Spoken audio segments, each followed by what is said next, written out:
Hello everyone, and welcome to the Stamina Warden Dragonbones PvE DPS build. This is a really fun build. It actually hits very hard. It can pretty much compare to Stamina DK and Stamina Sork, and it's equally viable, if not slightly more in my opinion.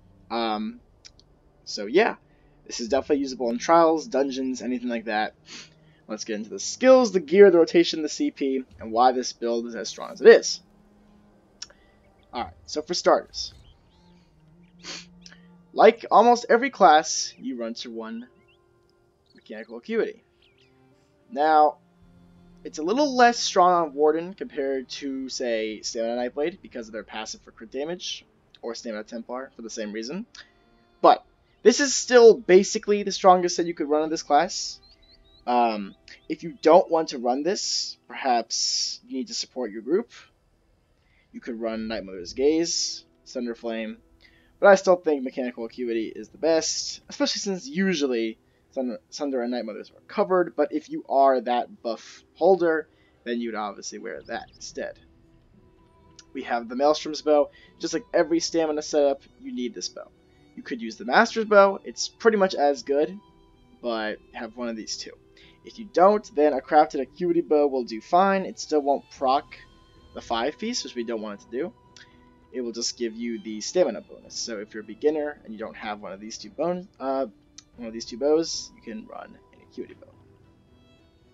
We're still using Damage Health IX. This is very strong. It gives about 2k DPS and a parse. Krogs. Run this when you're solo. Otherwise, you can use Velidreth or Zon. It's pretty strong. It's not even too bad in a trial environment if perhaps you don't have enough CP for Pen or the group isn't fully optimized, but it is still better to run Zon or Velidreth in my personal opinion. On a Stam Warden, I'd almost always recommend Velidreth. Your weapon damage is kinda low since you're not running Flawless Dawnbreaker. Again, with Acuity, you have 3 pieces on the body, 2 daggers, so you can front bar it. War Machine. So we have the Bear Ultimate, which can be 75 at max. We have this on both bars. Use it when you know you're about to do some big burst damage and when Acuity is about to be ready. You don't necessarily just want to use it whenever it's ready. However, the more often you use it, the more uptime you'll have. This is actually a pretty strong attack. It's 22k without a crit. And it has some execute potential, which is also pretty nice. It's pretty strong. The only issue is trying to keep the bear alive for the most part. But if you can keep it alive, War Machine is nice. If not, Twice Fang when you're solo. Perhaps Thunder or Night Mothers, again, if you're trying to support the group. You can kind of flex around these spots. They're sort of interchangeable. As long as you're using some kind of stamina gear combination that works, the gear isn't as important, but I do think this is the best in slot for damage. Even on the dummy, War Machine is basically less than a K difference. You could run Twice Fang for slightly more damage, but this is pretty much the same too. In terms of skills, on the front bar, we have Rending Slashes. This is the bread and butter for most stamina builds as a dot. It's pretty strong. It's not the greatest, not the worst. It's fairly decent. Cutting Dive. I don't want to call this our spammable, as we only get to use it a couple times, maybe 1 to 2. But it is strong. It's a nice kind of weave ability. Use this in between abilities when you have some downtime. This is one of our most powerful attacks. Right after Endless Hail, this is our second strongest move. It has a 3-second delay, so while it's delaying, you can use Cutting Dive and such, but it's pretty strong. Make sure you keep this up. You can get 2 to 3 on your front bar before Endless Hail falls off too much. Deadly Cloak. You need this. The damage is pretty good, but most importantly is the area of effect reduction. In VHRC, for example, in Starfall, if you don't have this up, you can easily die. If you have it up, you'll survive. Bull Netch. This is nice to have. It gives us some sustain. It's not a ton of sustain, but it is pretty nice. It actually does let you do an almost full light attack rotation with Dubious Cameron Throne. It's nice for brutality, so you could use just weapon crit pots if you want to. But if you want to take this off for vigor or something, that actually works too. We have to double slot the bear for it to work, just like any other pet. Endless Hail. Strongest ability, bumped by VMA, not much to say here. Use this on trash, use this on single target. Use this, use this, use this, don't let it fall off. Poison Injection. Now, Poison Injection is a pretty strong dot for the first 50%, but it gets really strong for the last 50%. Keep this up, it is quite strong. Rearming Trap. The dot is nice, but Minor Force is definitely why I want this instead. It is a lot more helpful than the dot damage it gives. Keep this. Combine with Acuity, nice damage. Caltrops, expensive, but strong. We need this. Fletcher Inflection. This is a magic ability. It adds about 1k DPS in total. This is a flex spot. You can put whatever you want here. I like this because, as opposed to perhaps double slotting Subterranean or cutting Dive, we get to use something from a different resource, thus improving our sustain. It is nice. It actually does do a decent amount of damage, even on a Stam character. If you want Vigor here, or perhaps Green Lotus, that's fine too. You're not losing a whole lot of damage by getting rid of this. Champion points. In the blue tree, we have about 40 of Master Arms, Cutting Dive, Subterranean, a bunch of other stuff. Physical damage, direct damage, that kind of thing. We have a decent amount of it. We need 40 points here.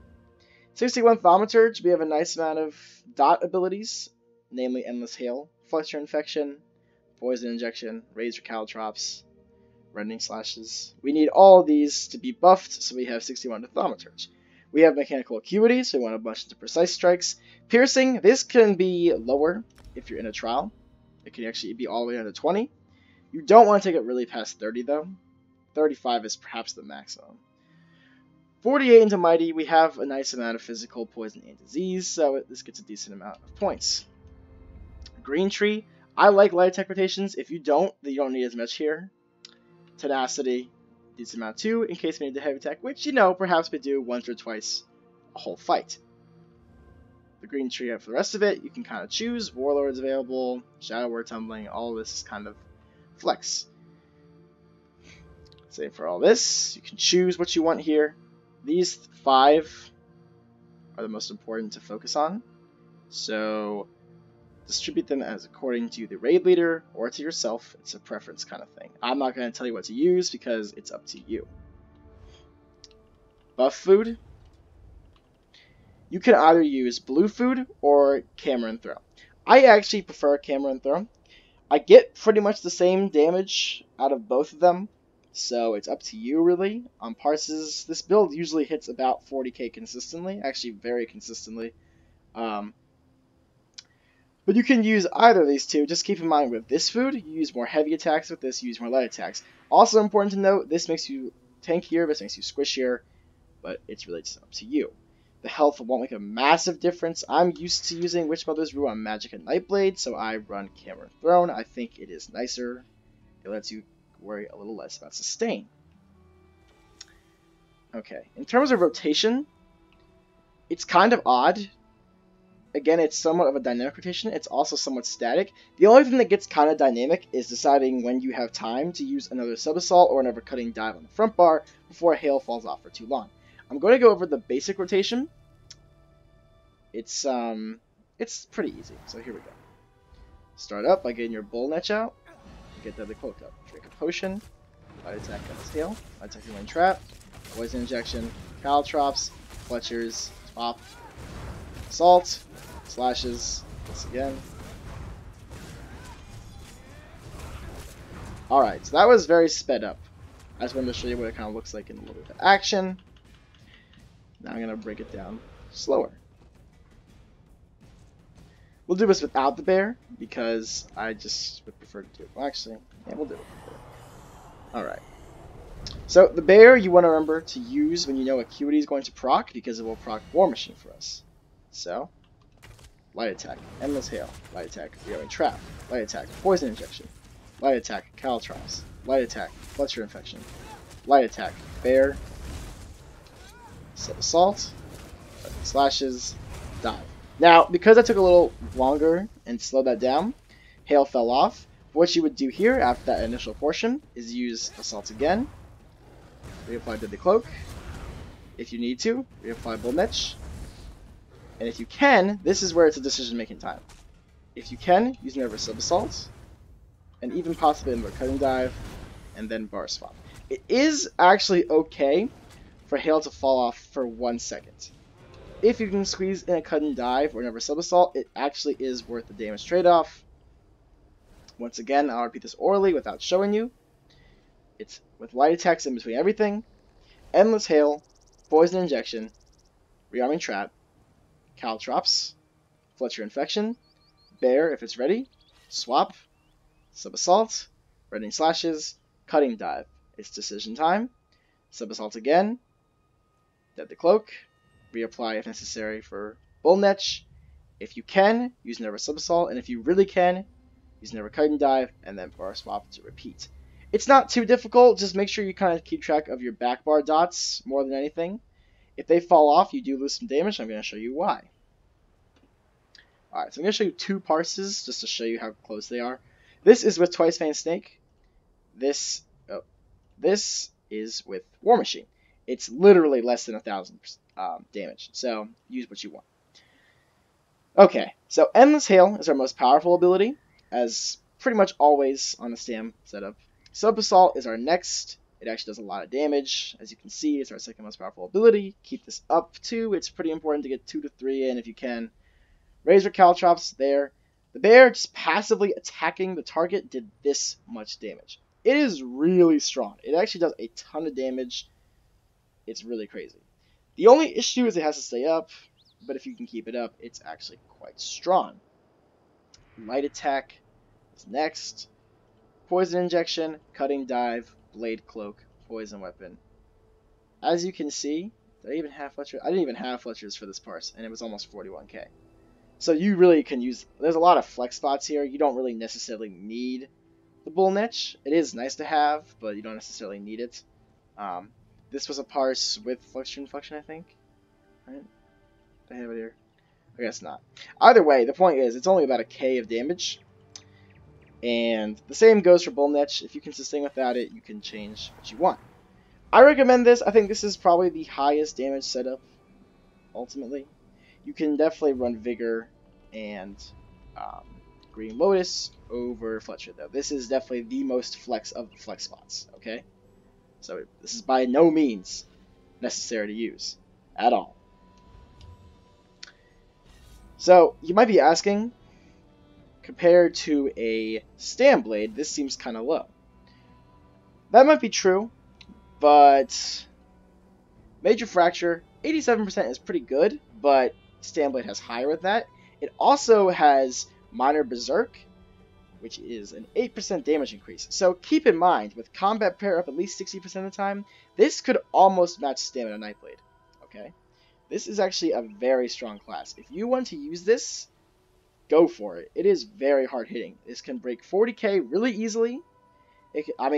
41k, I don't play Warden very often. If you were a great Warden, you could probably get an extra 2 to maybe even 3k more DPS. I still have to learn the rotation more, but 41k is actually fairly solid self-buffed considering we don't have Minor Berserk, and Fracture is potentially a little lower. Nightblade also has an Execute, so all of that kind of inflates it. Over a longer fight, Warden may actually outdamage Stamina Nightblade. You just have to be really good with your sub-assaults.